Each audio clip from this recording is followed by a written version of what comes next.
Okay, I think we're going to get started. I feel a few more people are probably going to join as we start, but that's okay. That's fine. I'm glad that we started with a few intros like that. And so as we continue with this presentation or this talk, feel free to send questions or comments. There is a Q&A button somewhere. And then from there, you can actually send questions and they'll pop up for me to see. Then I know when to stop. Ah, yeah. Oh, maybe you can't see each other's intros, which is a pity. Yeah, okay, I can see Morag just texted me saying she can only see her own or some intros. So yeah, when you share in the chat, you want to select all panelists and attendees as an intro or as a setting so that everyone can see it. Thanks, Morag.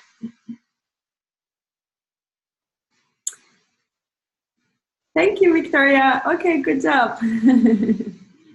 Perfect. I think everyone can see everyone's messages if we set it that way.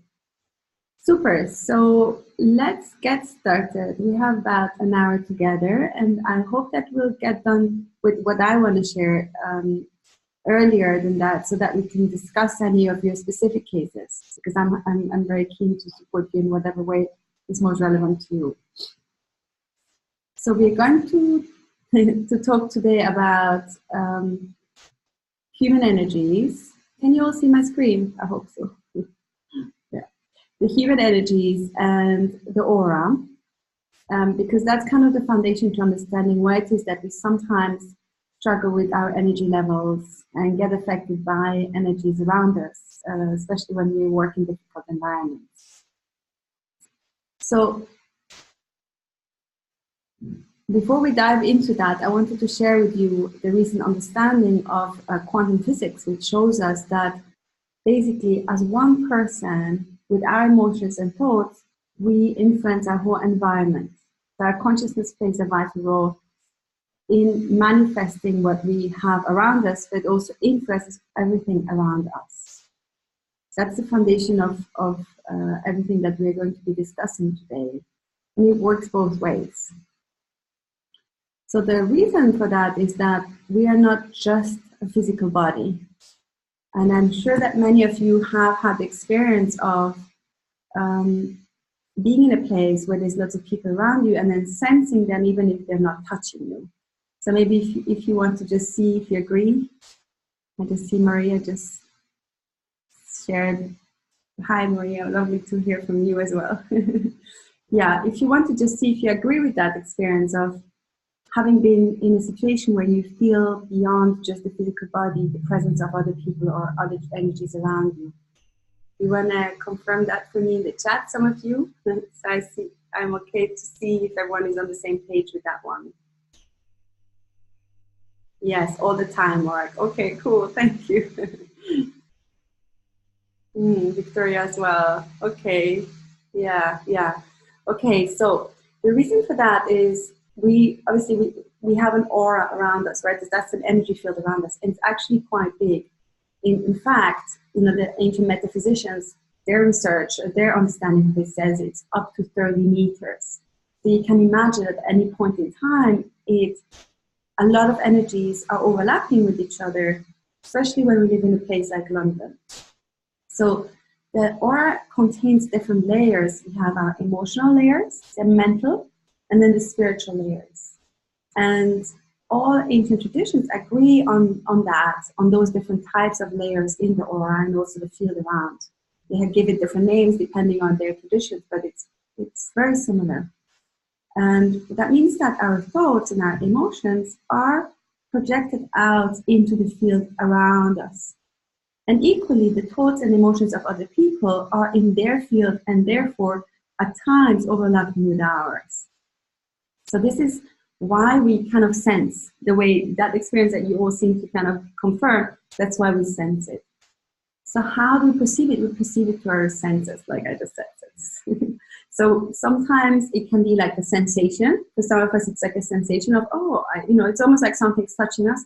Or it can be that we pick up on other people's thoughts. Some people can hear. or that we can see something like in other people's structures or even around us. So there's different ways we perceive that energy, but on some level we are all influenced by it, even if we're not actually consciously aware of in that present moment of the energies around us. Mm-hmm. So I'm curious, maybe just take a moment for yourself to check in. How often do you actually consciously bring awareness to that phenomenon around you? Because sometimes we can get quite important cues from using those senses in that way. Is this something that you sometimes practice in your life? Using your senses to sense the energy around you. Oh, I can see there's a question. That's really interesting. How do we know if this is our own energy or someone else's energy we're picking up on? Yeah, that's a really important point. In fact, I'm going to go there a bit later in the next pages. Yeah.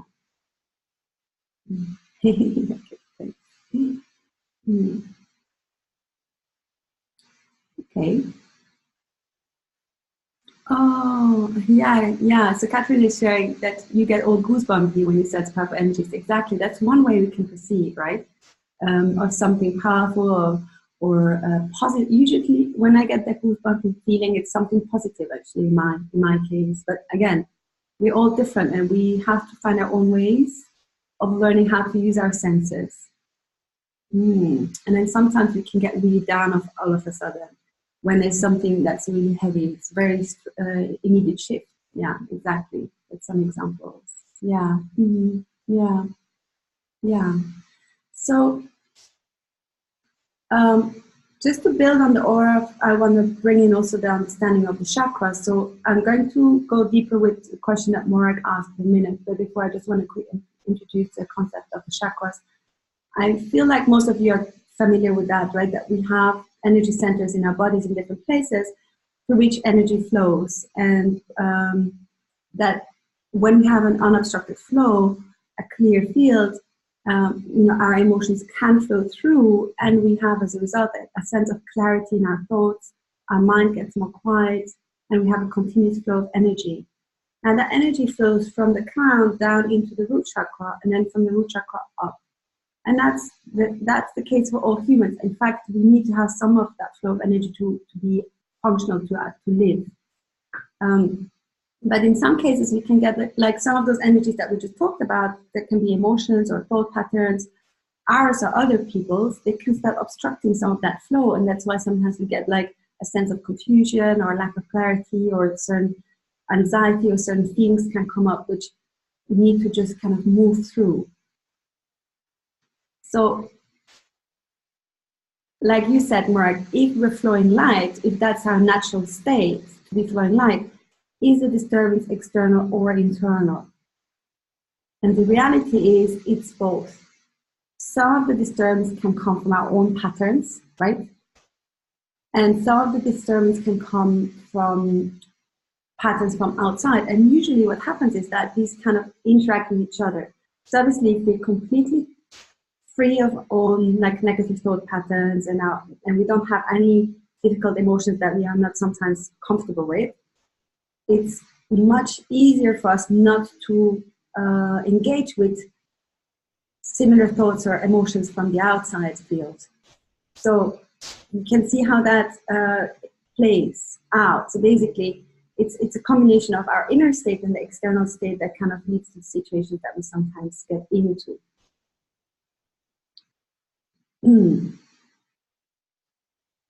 So the question is, how do we know what is what? And in some level, it's important to understand that. And the best way to do that is to get to know ourselves, because only through knowing our own patterns, knowing our own intricacies, we can understand, oh, you know what, I can feel this is my issue. This is something that is alive in me. But oftentimes, we can only do that when we have a bit of distance, when we let everything settle. And then once the situation has settled and the energy has shifted and we still feel that there's something there, most of the time it's something inside of us that we need to shift.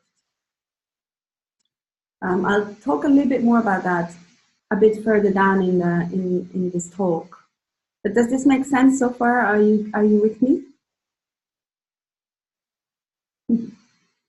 Okay. Yeah, okay, makes sense. Good.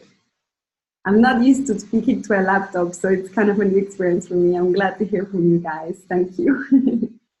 So now the question is, from my experience, when we want to keep our energy levels high, it really helps to keep the aura and our field clear.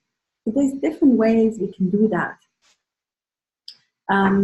So it's a practice, right? It's a practice. And this practice is different for everyone, and there's different elements. I'm going to share with you a list, and then we can discuss together which of those you already do and which ones serve you, and then what else you could be doing, okay? So there's two main elements to keeping clear and keeping our energy high and strong at all times. And one is around having strong energy boundaries. Because obviously it's a combination of being strong in our own inner state and having strong boundaries. Because the outside space around us continuously influences our inner state. And our inner state, when that's strong, it allows us to be stronger in our boundaries as well. So these two kind of, like, they are very interlinked, yeah? But we can work on them slightly differently. So to nurture our energy boundaries, the first main step is to have awareness of them. Because one of my teachers once told me, awareness is care. So if we care for if we bring awareness to our field, it's another way of bringing care to it. So it's almost about consciously taking over the field around us and owning it as ours. Yeah, that's kind of a mental construct or a mental understanding, but it's also an energy thing where we start learning about the field around us. And there's different ways of doing that. Sometimes we can just kind of touch it and sense. And in fact, a lot of the spiritual practices like yoga, which allow us to stretch into all the different kind of 3D aspect of our, human experience, involve bringing our energy back into that space and owning the space, right? Embodiment practices help us with that too, because it helps us to really consciously come back into our field, into our body. But it's not just the body, we actually come back into the field around us. So everything has to do with grounding, with touching our field, with expanding, with movement is useful. And so that leads me back into the next point, which is around movement and chi practices. So any form of moving energy, which is like exercise or tai chi or qigong, or like I said, yoga, martial arts, really good, to expand and become aware of our boundaries. All of these practices are really beneficial for nurturing our energy boundaries. And then we have our mindsets and beliefs, because many of us have somehow learned as children, and actually I learned that it wasn't okay to say no, or that it wasn't okay to have space. So for me, that was a big relearning of understanding that it's okay for me to take my space. And we all have different ways of doing that. There's loads of different techniques we can use, and I'm sure you guys have several. And we have then two which might be a little bit less familiar to you, and one of them is using sacred symbols in your field. So in ancient days, everyone used to work with energy, and symbols were just part of normal language. They actually still are. We all understand symbols or geometries intuitively because they are a form of vibration. So in ancient days, we used to learn how to actually push out this kind of vibration into our field so that it walks around with us and is with us. And that's a powerful way of strengthening and nurturing our energy boundaries. And then finally, we have the support from light beings. We can ask specific beings to support us with this work. So now I'd be really curious. I actually prepared a little poll. And I'd be curious to see if that works. Now I'm launching it. Exactly. So if you could take a poll and share with me for the first week, the first question, which ones of those practices you feel like you already do, you know, awareness, movement and chi practice, mindsets and beliefs, and then sacred symbols. And you should be able to see it and then click on it.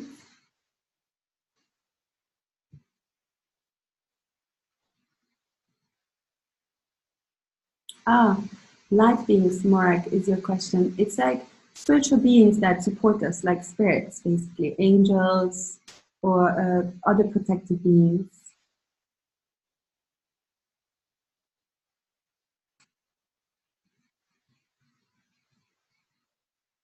Okay, go ahead and answer both questions then. Thank you, Victoria.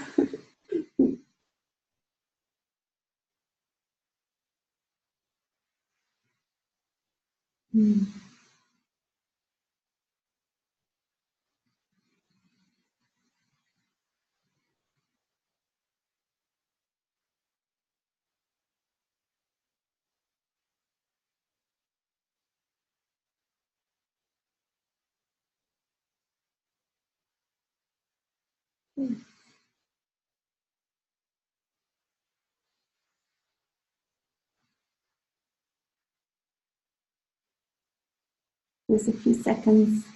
I'm gonna just give you another 30 seconds or so to finish the poll if there's any more who want answers. This is fun, actually. I think it's fun for me at least. Okay.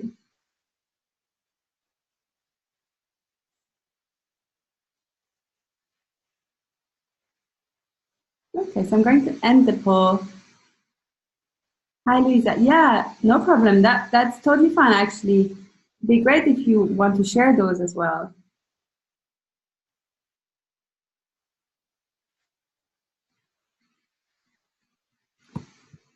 So let's see. Almost all of you practice the awareness of the boundaries. That's wonderful. And the movement and chi practices, mindsets and beliefs. And then two of you have had the experience of using sacred symbols in your field and then working with light beings. And in terms of what you use to clear the field, it seems like movement and chi and meditation. And then many of you use the essential herbs, the clearing herbs, sage, palo santo, and frankincense. Great. And so I see only 3 of you use the salt and water. And only 2 of you use the symbols in field or the support for light beings. I'm going to share actually. Sorry, I can share and then you can see it. So now you should be able to see. Webinars are great. Thank you, Maura.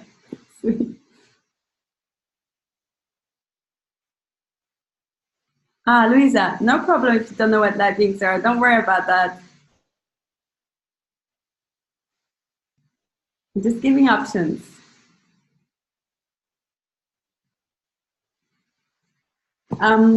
Okay, so let's talk about some of that. So it seems like everyone is familiar with awareness in terms of nurturing the boundaries. So we're going to talk more about sacred symbols in the field and support from light beings a bit further down. But around clearing the field, I'm just going to comment a little bit on some of the things I see here. Salt and water. So salt bath is what I mean here. So you use salt, which is very clearing for energy because it absorbs toxins, but it also absorbs energy from our field. So it's very powerful to use salt bath if you feel that we're drained energetically, actually. Mm-hmm. Because maybe just to take a step back, when we are tired, it means that our flow of chi is constricted. So basically, as we start expanding that flow again, we feel more energy. Sometimes when I do my practices, before I start the practices, I feel super tired. The minute I start doing them, or as soon as I'm done with it, I'm back in my energy flow. And I feel energized and well. And before I thought I'm going to have to take a vacation, right? So that's what I mean. Sometimes by just shifting the energy in our field, we can actually get back to a place where we feel more energized in general. So salt and water is really good for that. And then again, only few of you use the sacred symbols in field and support from lighting. So I'm going to talk a bit more about that in the next few sections.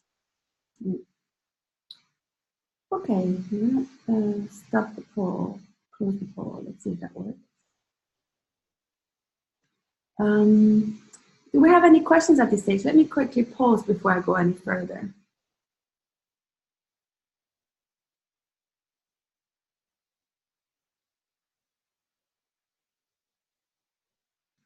No? We're good?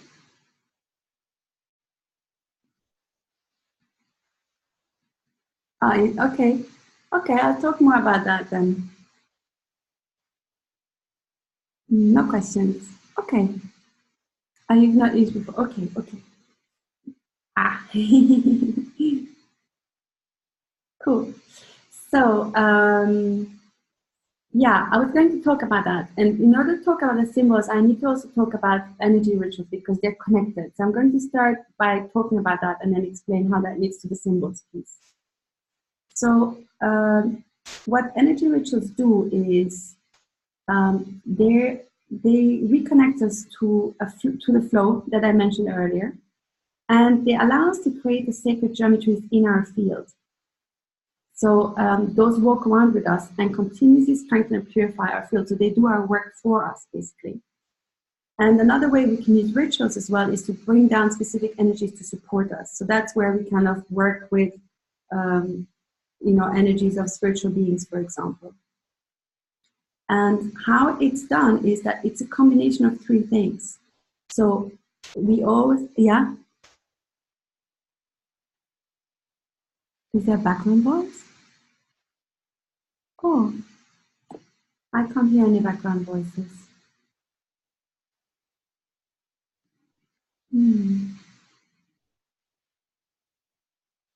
Should I speak? Maybe I'll speak a bit closer to the laptop, okay?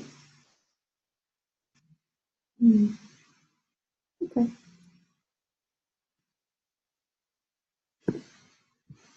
So the way we, I hope you can all hear me well.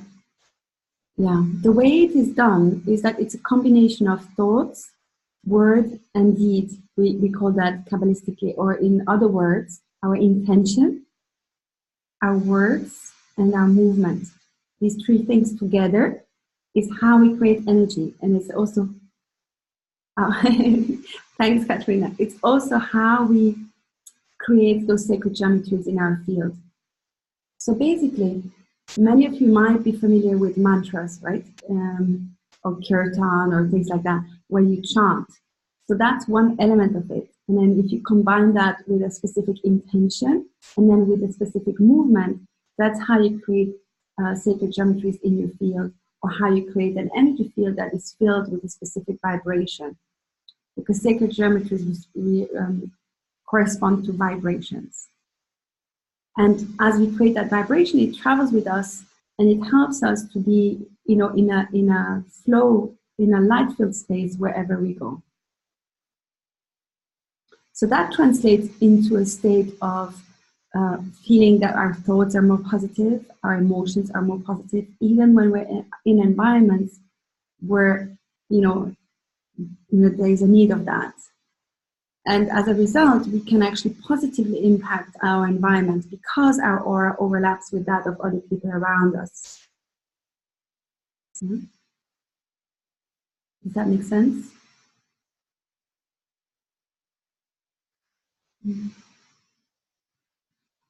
Yeah, okay. Kind of, yeah. So it's not actually a very logical process, to be honest. So it's more of a process that needs to be experienced. Because as we experience it, we can form use our own senses to make sense of that. Yeah. So there's different symbols that we can use or that get activated down a structure when we work in that way. And all of these rituals that I practice regularly they come from different traditions actually, or different backgrounds. Some of them come from the Tree of Life. Now, how many of you have heard of the Tree of Life?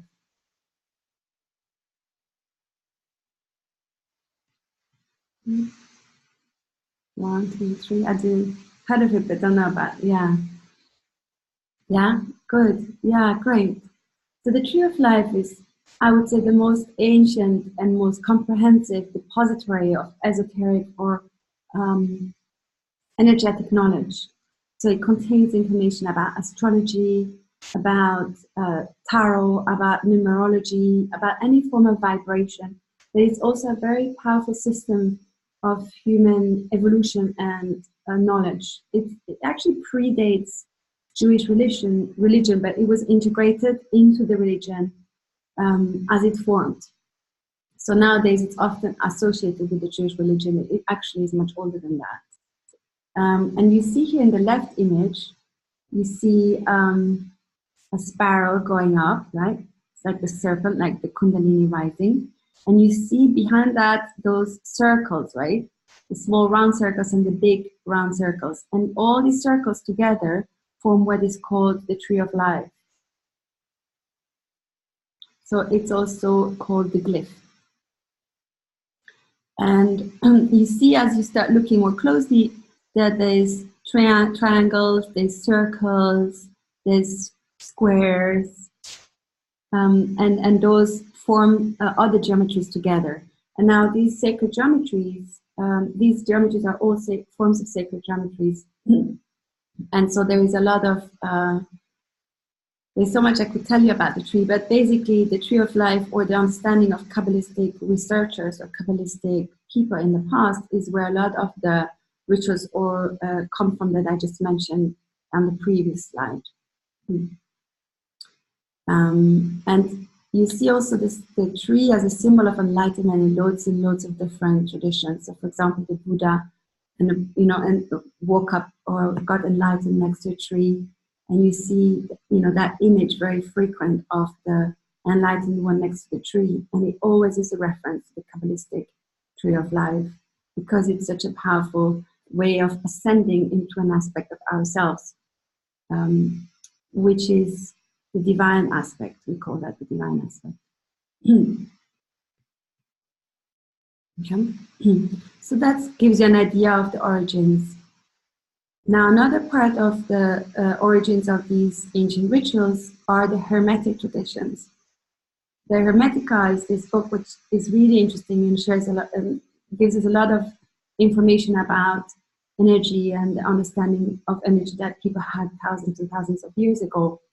And this here is an interesting image I find of a person that's kind of in the dimension of the physical world, seeing everything as it is, the beauty of the land and the trees and the sun, and then goes beyond, almost like that veil, crosses into and understands the machinery of the universe and how everything is created.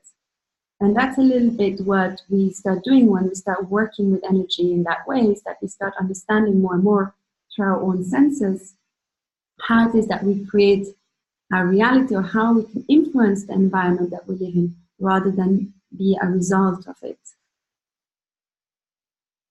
That's the source of the Hermetic traditions.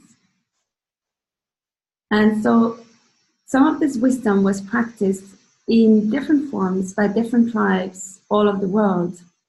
And it used to be an integral part of tribal life. It was a very normal part to be talking about, or to just kind of share these practices with each other. And as organized religion came in, some of the understanding got integrated into religion, but not fully, just aspects of it. It's like kind of like more like superficially. So now we don't always have a full understanding of the root of how to work with energy in an empowering way that really gives us back our understanding of what our field is and how to work with it. But the wisdom is still around, and we can work with it today. So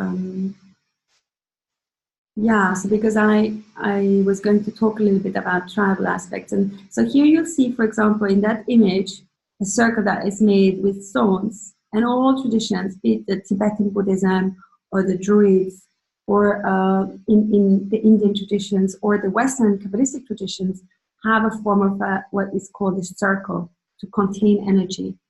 And so we learn how to create a circle, an energetic circle that allows us to hold energy wherever we are. For example, in the traditions that I trained in.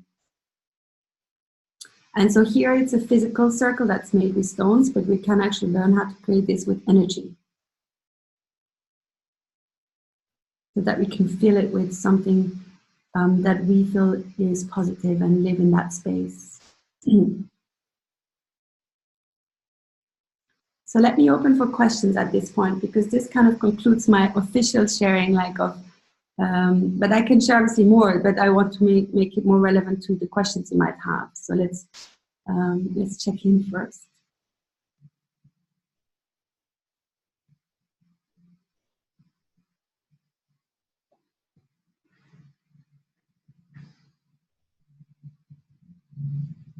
So far, so great. Okay.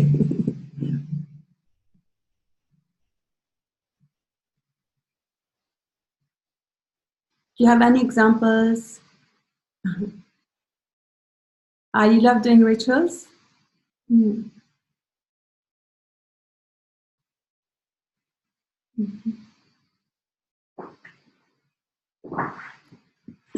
So I have an example here. So how would you create, oh wait, I have to move this. So how would you create an energetic circle?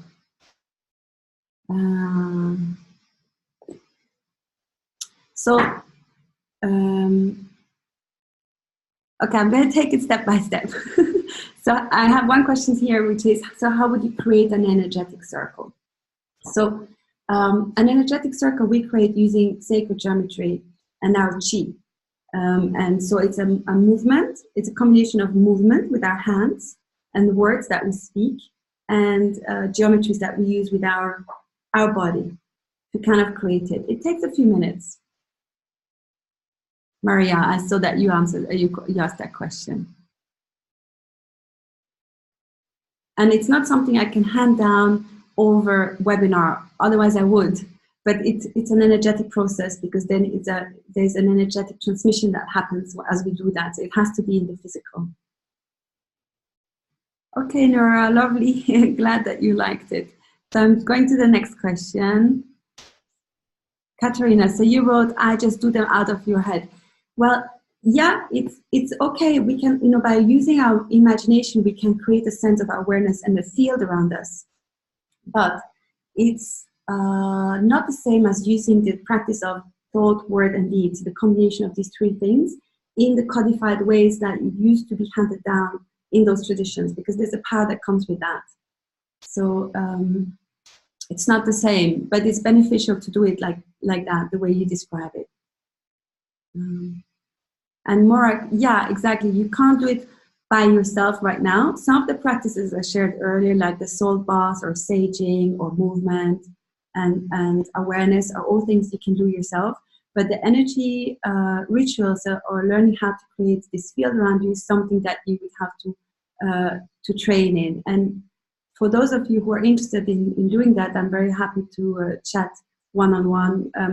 I can share in the later slides a little bit more information about where you can find out more about it. Then I have here from Victoria, is the Merkaba symbol I could use? So the Merkaba means chariot. And chariot is meant for travel. It's actually meant for astral travel, for safe astral travel. It's a combination of the three sacred geometries, so it's a very powerful symbol and very healing. And yes, indeed, we actually work with projecting the combination of these three symbols out into the aura in sacred geometry, which is one of the classes I teach. Yeah. And I see, want to know what you, okay. Okay, I see. Cool. Yeah.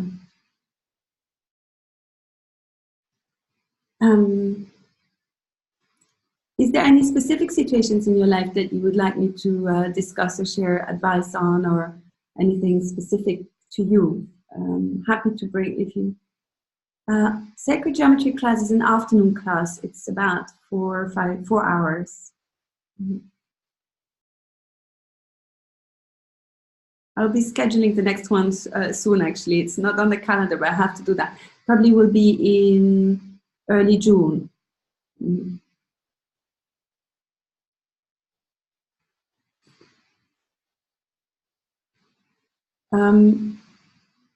Yeah, brilliant. Yeah. So I wanted to also extend an invitation to you all, and basically, okay, Katrina, you're welcome to come. You can email me after. You'll get my email after the webinar, or you have it actually, and then we can do that. So I wanted to invite you to come, if you want, to a private session with me where we do an energy rebalancing, and we can discuss more specifically what are the areas that you feel you want to strengthen, and then we can make a plan for you.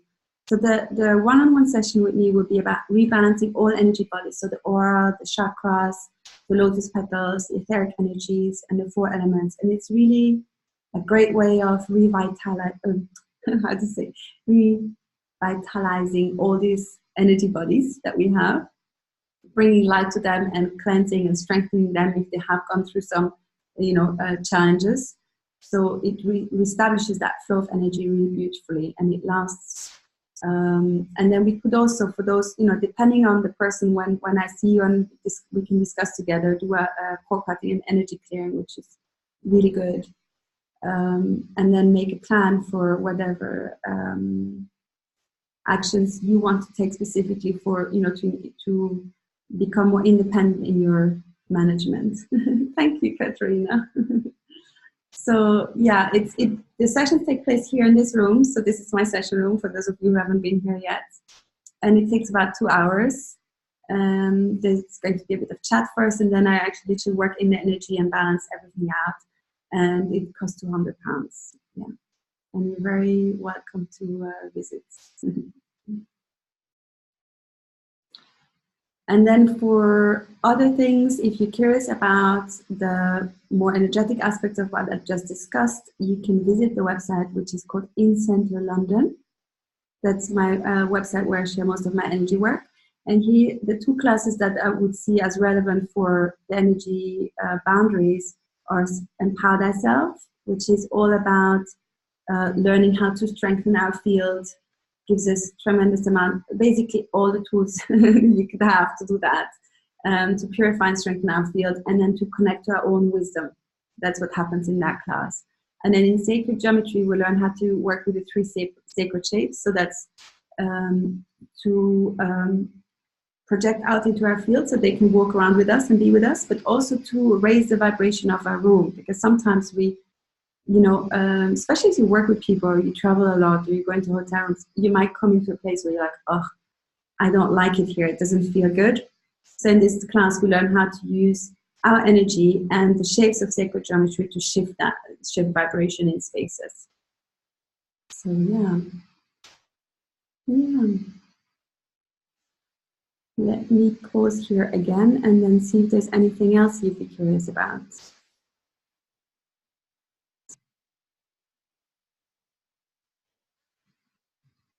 Go back to the overview of the things you can do.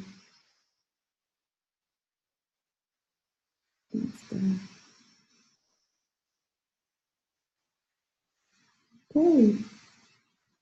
So in that case, if there's no further question or anything specific, are there any other helpful tips that you could share in terms of protecting energy when you're on the go? Yeah. So for traveling around, okay. So there are certain stones you can use, crystals, which are really good.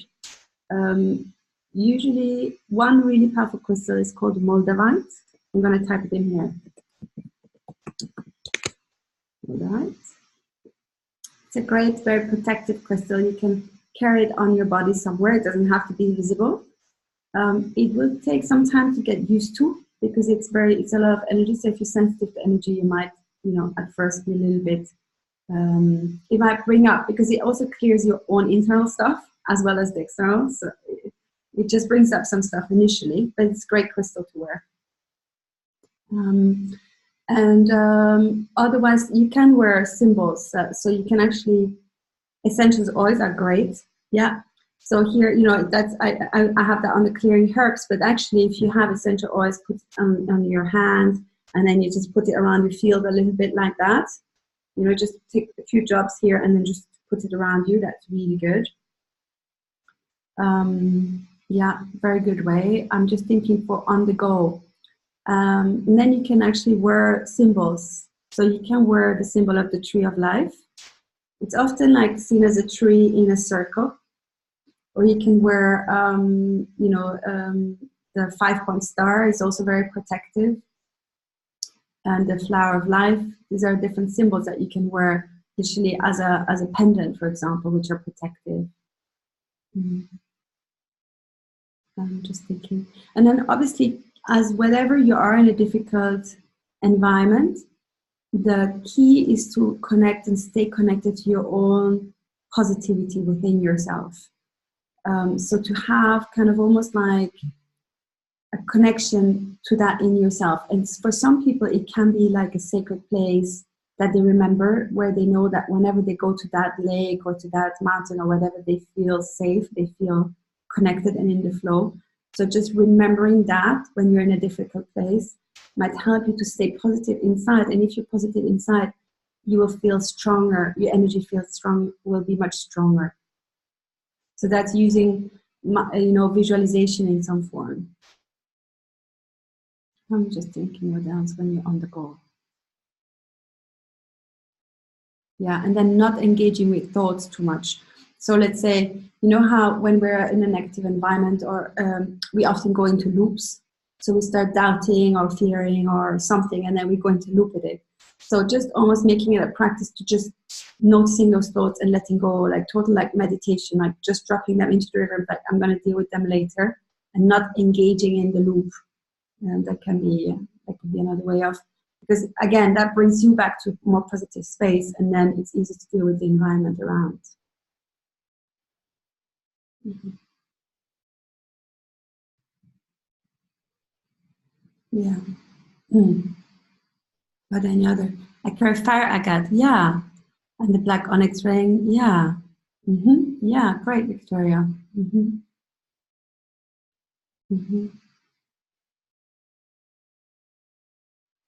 There's a softer version of Moldavite as well, which is called Tektite. I wear that. I like that. I'm going to write it here. I mean, the ones Victoria wrote are really great as well. Tektite.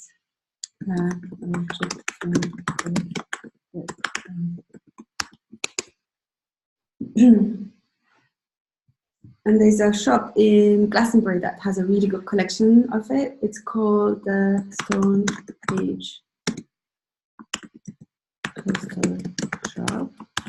But I can also recommend a few other crystal shops in London if you're curious. But Stone Age has a website, and they sell Tektite and Moldavite, a lot of different pieces.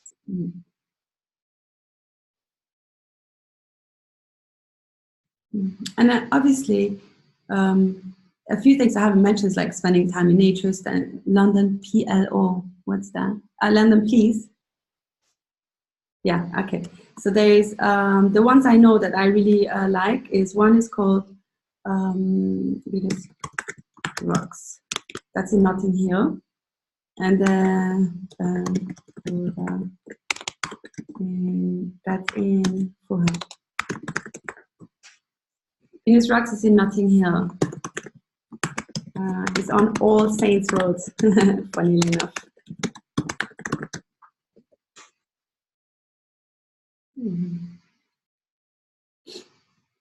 You might want to call them first to know if they have those stones in stock, but they often do. So, and if not, they will have others, because lots of crystals are protective, not just the ones I mentioned. Yeah, great.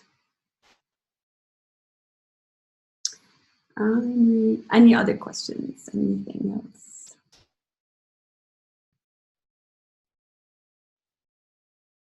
Okay. I think then we can leave it. Because I'm using webinar software for the first time, you're going to be getting a follow-up email.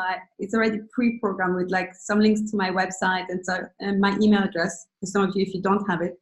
So you can just email me if you have questions afterwards. No problem. I'm happy to answer them. Yeah. And then I might see some of you on Sunday at the circle, I think. I hope. Okay. You're so welcome. Yeah. Okay. You're so welcome. Take care.